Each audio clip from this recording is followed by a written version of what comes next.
হযরতে সালাবাতুল আনসারী রাদিয়াল্লাহু তাআলা আনহু আল্লাহর পয়গম্বরের সাহাবী হযরতে সালাবাকে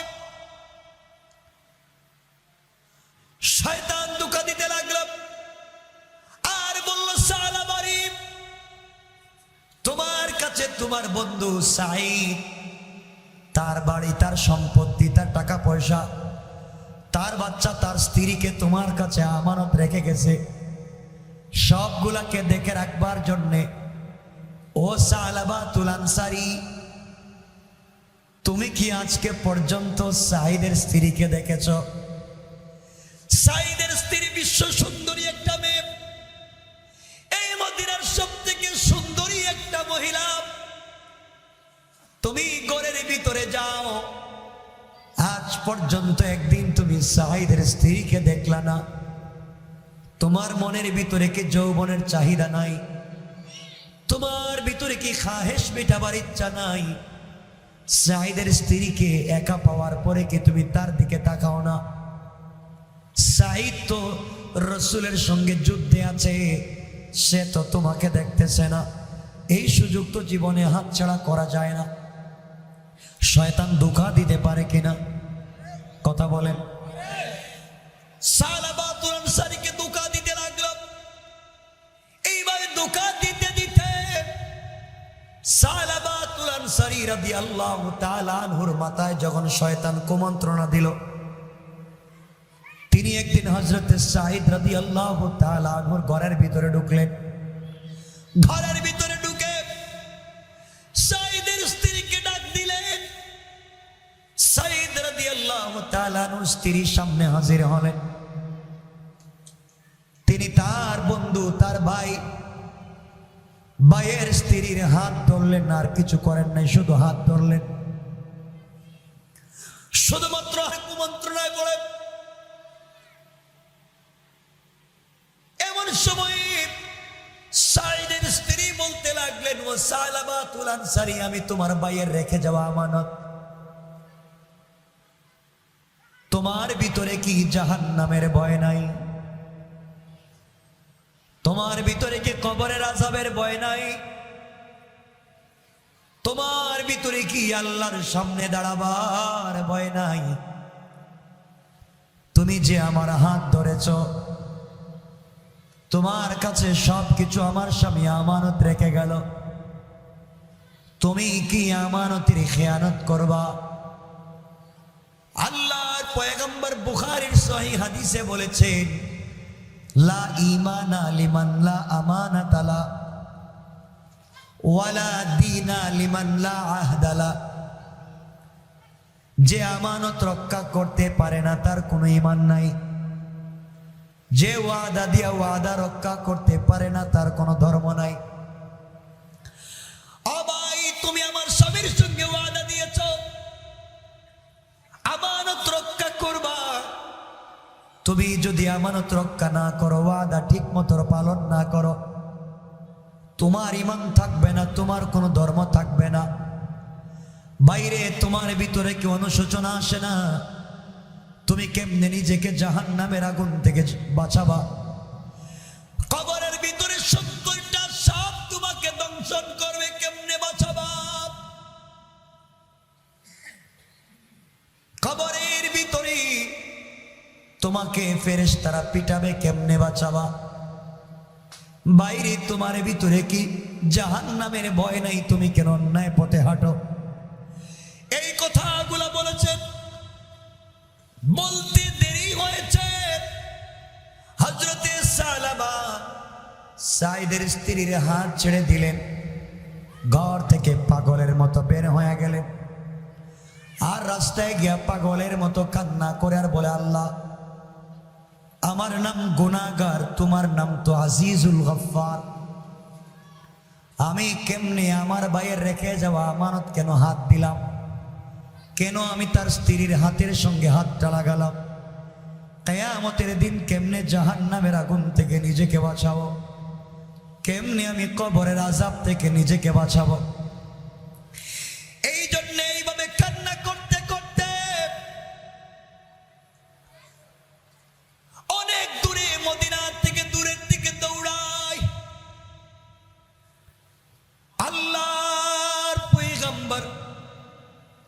জিহাদ থেকে চলে আসলেন। কথাগুলো শুনেন কি বলতে চাই। জিহাদ থেকে চলে আসার পরে সাঈদ ইবনে আব্দুর রহমান বাড়িতে আসলেন। স্ত্রী কি বললেন, স্ত্রী রে আমার ভাই সালাবাতুল আনসারী কোথায়, তাকে যে আমি দেখি না। স্ত্রী সবগুলা ঘটনা খুলে বললেন, বাইরে এই ঘটনা ঘটেছে। স্বামীকে বললেন এই ঘটনা ঘটেছে, তোমার ভাই এই কাজ করেছে, আমার হাত ধরেছে, আমি তাকে জাহান্নামের কথা বলে ভয় দেখালাম, সে এই দিকে জঙ্গলে চলে গেছে। সাঈদ ইবনে আব্দুর রহমান দৌড়াতে লাগলেন জঙ্গলের দিকে। গিয়ে দেখেন হযরতে সালাবা জঙ্গলের এক কর্নারে পুড়া পুড়া চোখের পানি ছেড়ে কান্না করে তওবা করে। সাঈদ বললেন, বাইরে তোমার কাছে আমি সবকিছু আমানত রেখে গেলাম, আর তুমি কেন আমার স্ত্রীর হাত ধরলে, এমন অন্যায় করলা? কি গুনাহ হয়েছে আমি তো জানি না, তুমি চলো নবীজির দরবারে যাই, দেখি নবীজি কি বলবেন। সালাবা বললেন, বাইরে ও ভাই, তুমি আমার হাতে পায়ে রশ্মি লাগাও, হাতে পায়ে বেড়ি লাগাইয়া তুমি টাইনা টাইনা নিয়ে যাও। আমি এত বড় অপরাধ করেছি, রাসূলের সামনে কেমনে যাই? হযরতে সাঈদ রাদিয়াল্লাহু তাআলা আনহু, হযরতে সাঈদ রাদিয়াল্লাহু তাআলা আনহু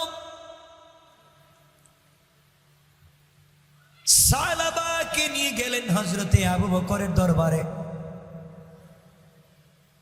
আবু বকরকে সালাবা বললেন, বাইরে আমি অপরাধ করেছি, আমি এত বড় ভুল করেছি, তুমি বলো ক্ষমা হবে কিনা? আসলে শুধু হাত ধরেছেন। আবু বকর বললেন, বাইরে তুমি আমানতের খেয়ানত করেছো, তোমার গুনাহ আল্লাহ মাফ করবে কিনা জানি না, তবে আমার কাছে তোমার ব্যাপারে কিচ্ছু করার নাই। আমার বন্ধুগণ, হযরতে সালাবাতুল আনসারীর একটা মেয়ে ছিল হযরতে খানসানা, সেও বাবার রশ্মি দইরা দইরা টানতেছে। ওমরের দরবারে গেলেন। ওমর ডাক দিয়ে বলেন, সালাবা, ভাইয়ের রেখে যাওয়া আমানতের খেয়ানত করেছ, তুমি কেন তার স্ত্রীর হাত ধরেছো আমি জানি না,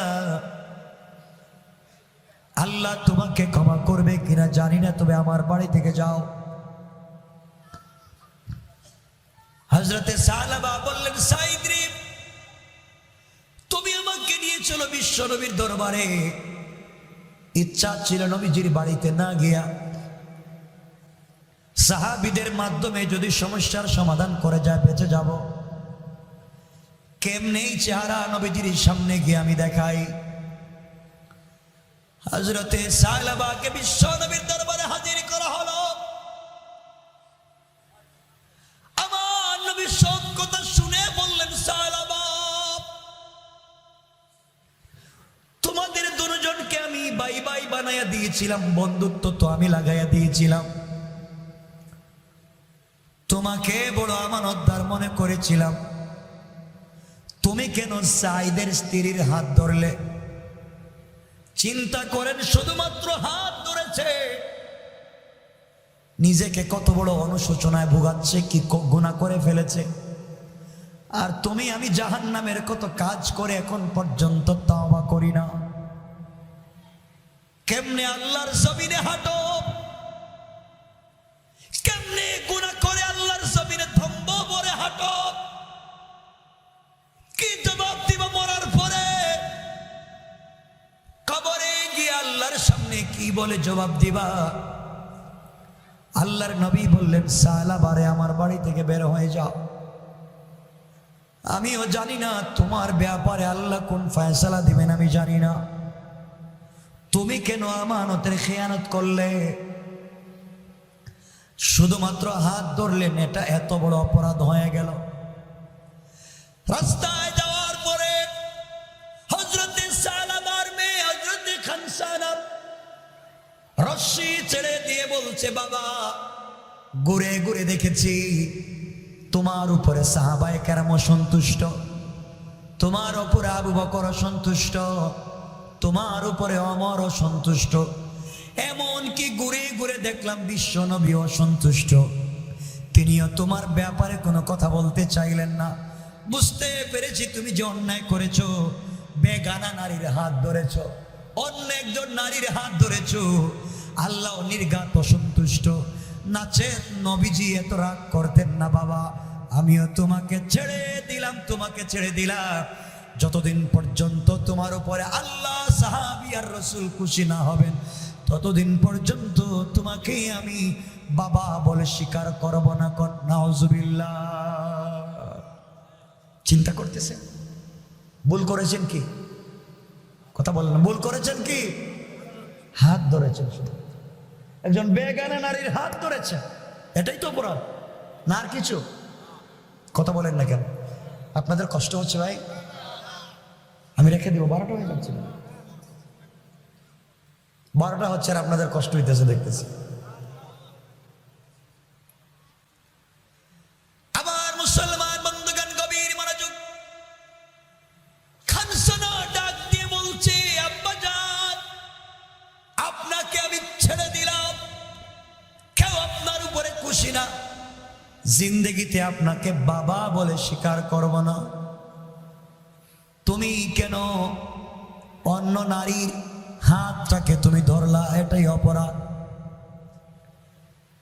এবার সাদ হযরতে সালাবাতুল আনসারী সাইদকে বলছেন, বাইরে তুই আমার হাত ছেড়ে দে, আমি আর মদিনায় থাকবো না, এই জমিনে আমি আর থাকবো না, যেই জমিনে আল্লাহ আমার উপরে খুশি না, জমিনে বিশ্ব নবী আমার উপরে সন্তুষ্ট, সাহাবায়ে কেরাম আমার উপরে সন্তুষ্ট, আমি থাকবো না, ছেড়ে দে।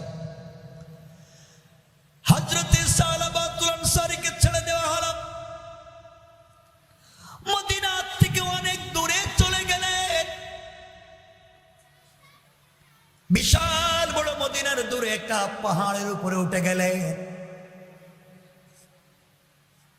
পাহাড়ের উপরে উঠে গভীর রাতে চিৎকার করে কান্না করে বলে, আল্লাহ আমার নাম তো গুনাহগার, তোমার নাম তো আজিজুল গফফার। আয় আল্লাহ, ঘুরে ঘুরে দেখেছি এই মদিনার কেউ আমাকে দেখতে পারে না। আবু বকরের বাড়িতে গিয়েছি, তিনিও আমাকে তাড়াইয়া দিয়েছে। আল্লাহ তাআলা ওমরের বাড়িতে গেলাম, তিনিও আমাকে তাড়াইয়া দিলেন। মুসলমানেরা আমার দিকে তাকাইয়া তারা মুখ ফিরাইয়া নেয়, আমি এত অপরাধ করছি, আল্লাহ তাআলা কেউ আমার দিকে তাকায় না। এমনকি আমি বিশ্ব নবীর বাড়িতে গেলাম, বিশ্ব নবীও আমাকে বের করে দিয়েছে, আমার সঙ্গে পর্যন্ত কথা বললেন না। অমনি এত বড় অপরাধ করেছি, আমার মেয়ে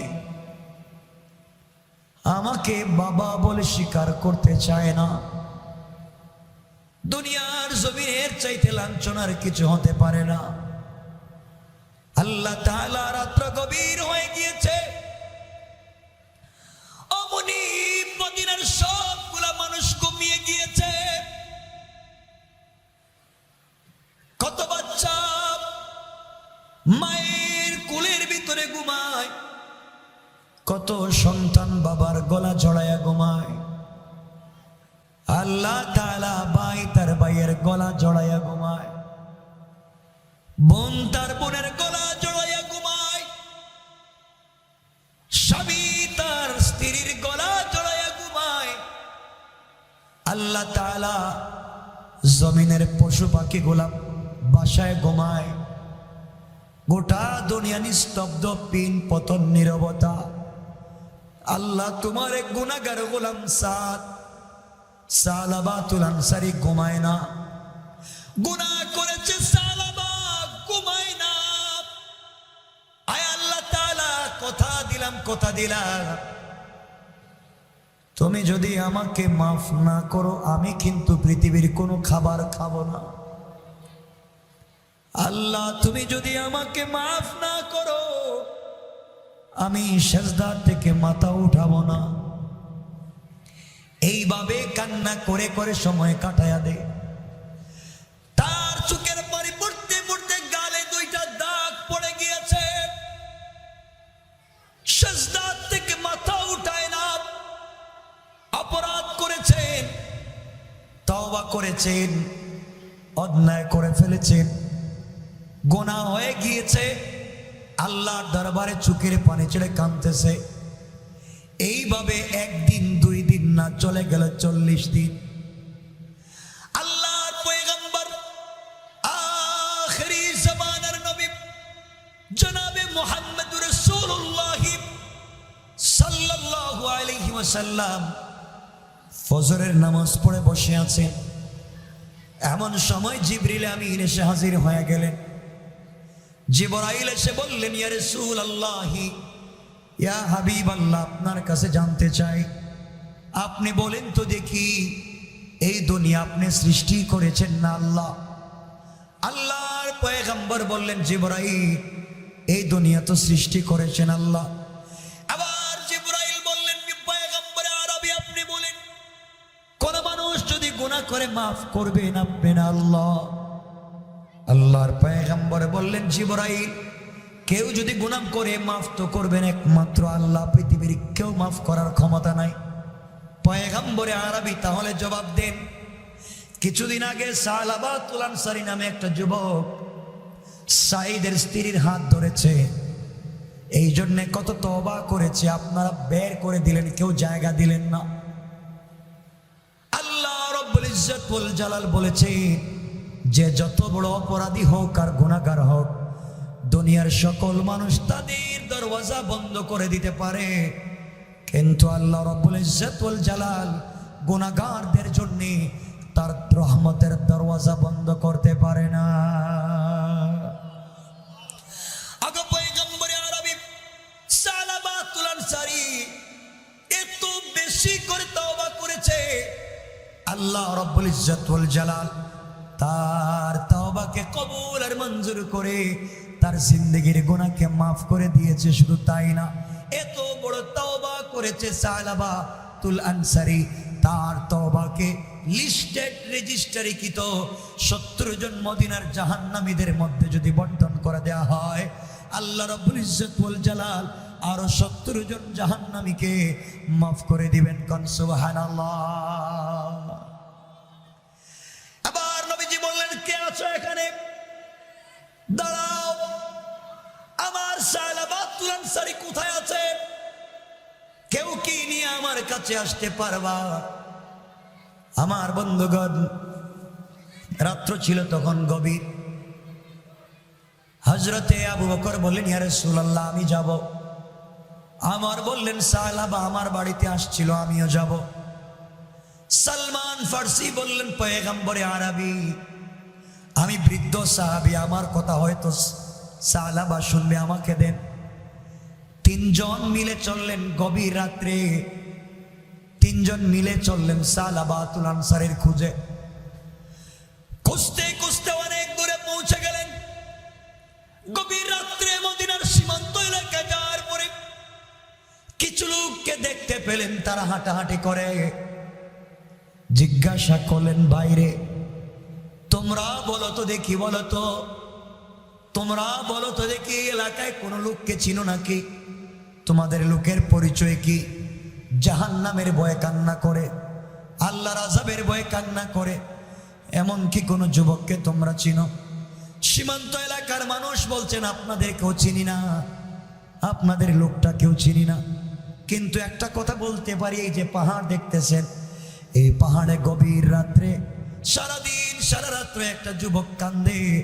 তার কান্নার কারণে আমাদের পশু পাখিগুলা, আমাদের ছাগল ভেড়া দুম্বাগুলা ঘাসে মুখ লাগাইয়া খাবার খায় না, ওই লোকের কান্নার কারণে এই প্রাণীগুলাও কান্না করে। কোন সুবহানাল্লাহ।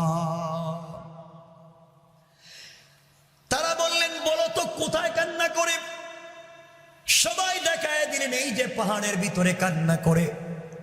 হযরতে আবু বকর পাহাড়ের নিচে গিয়া তাকায়া দেখেন সালাবাতুল আনসারী সিজদায় পড়ে কাঁদে, চোখের পানি ছেড়ে নিজের গুনার জন্য কান্না করে। হযরতে আবু বকর বললেন, সালাবা মাথা উঠাও। আল্লাহ ওহী নাজিল করে বিশ্ব নবীকে বলেছেন তোমার গুনাহ মাফ করেছেন, মাথা উঠাও। সালাবা বলেন, আবু বকর তোমার কথায় মাথা উঠাতে পারি না। তোমার বাড়িতে গিয়েছিলাম, তুমি আমাকে বের করে দিয়েছো। আমার বললে তুমি মাথা উঠা, আমি আমার এসছি। হযরতে সালাবাতুল আনসারী বলছেন, ভাই আমার, তোমার বাড়িতে আমি গিয়েছিলাম, তুমিও আমাকে তাড়ায়া দিয়েছো। সালমান ফার্সি বললেন, সালাবারে, আমাদেরকে নবীজি পাঠাইছেন, চলো যাই। চারজন সাহাবী মিলে মদিনার দিকে আসা শুরু করলেন। ফজরের আজান হয়ে গেল, রাসূল পাকের ইমামতিতে মদিনার মসজিদে নামাজ শুরু হয়ে গেল। চারজন সাহাবী এসে নবীজির পিছনে সালাতে শরীক হয়ে গেলেন। আল্লাহর রাসূল ফজরের নামাজে দ্বিতীয় রাকাতে পড়তে লাগলেন, আলহাকুমুত তাকাসুর হাত্তা যুরতুমুল মাকাবির। এই সূরা যখন দ্বিতীয় রাকাতে তেলাওয়াত করলেন, আল্লাহর নবী যখন বললেন আলহাকুমুত তাকাসুর, সাহাবায়ে কেরাম শুনলেন নামাজের পিছনে বিকট আওয়াজ হচ্ছে, মদিনার মসজিদের ভিতরে আওয়াজ হচ্ছে। আওয়াজ হলো, গভীর আওয়াজ হলো। নবীজি পড়লেন হাত্তা যুরতুমুল মাকাবির। আবার আওয়াজ হলো, নবীজি নামাজ শেষ করে দিলেন, শেষ হলো। সালাম ফিরানোর পরে সাহাবায়ে কেরামকে বলেন, কি আওয়াজ হলো? সকল সাহাবায়ে কেরাম পিছন দিকে তাকায় দেখেন হযরতে সালাবা মাটির মধ্যে পড়ে আছেন, অজ্ঞান হয়ে পড়ে আছেন মসজিদের ভিতরে। নবীজি বললেন, সাহাবীরা তোমরা আমার সালাবার মাথায় পানি দাও। হযরতে সালমান ফার্সি ছিলেন ডাক্তার, তিনি পালস পরীক্ষা করে নবীজিকে বলেন, ইয়া রাসূলুল্লাহ, আপনার সালাবা, আপনার সাহাবী সালাবা দুনিয়ার জমিনে নাই, বরং নামাজের ভিতরে সে বিকট আওয়াজের সঙ্গে দুনিয়া থেকে বিদায় নিয়ে চলে গিয়েছে। আল্লাহর নবী ডেকে বলেন, সাহাবীরা রে, সালাবা তার তাওবার মাধ্যমে আল্লাহকে খুশি করেছে, সাহাবায়ে কেরামকে খুশি করেছে। আমি নবীজিও খুশি হয়েছি, কিন্তু আমি তো আমার সালাবাকে পাই নাই। হযরতে সালাবাতুল আনসারীর স্ত্রী খানসানা বাবার লাশ জড়ায়া কান্না করে বলছে, আল্লাহ তাআলা আমার বাবা তোমাকে খুশি করতে পেরেছে, বিশ্ব নবীকে খুশি করতে পেরেছে, সাহাবায়ে কেরামও খুশি হয়ে গেলেন, কিন্তু আমি তো আমার বাবাকে হারালাম। এই জন্য আল্লাহ রাব্বুল ইজ্জত ওয়াল জালাল বলেছেন কোরআনে কারীমে, আল্লাহু ওয়ালিয়্যুল্লাযীনা আমানু মিনাজ যুলুমাতি ইলান নূর। আল্লাহ রাব্বুল ইজ্জত ওয়াল জালাল বলছেন, যারা কোরআনের জ্ঞান হাসিল করবে, যারা কোরআনের শিক্ষায় শিক্ষিত হবে, আর আমি আল্লাহকে অভিভাবক মানবে, তারা যদি চলার পথে কোনো ভুলও করে ফেলে, আমি আল্লাহ বললাম, আমি তাদের অভিভাবক হিসাবে বললাম, তারা যখন তওবা করবে, আমি আল্লাহ সাথে সাথে তাদের তওবাকে কবুল করে আমি আল্লাহ তাদেরকে অন্ধকার থেকে আলোর পথে নিয়ে যাই। কান সুবহানাল্লাহ। সুতরাং আল্লাহ আমাদের সবাইকে কবুল করুন।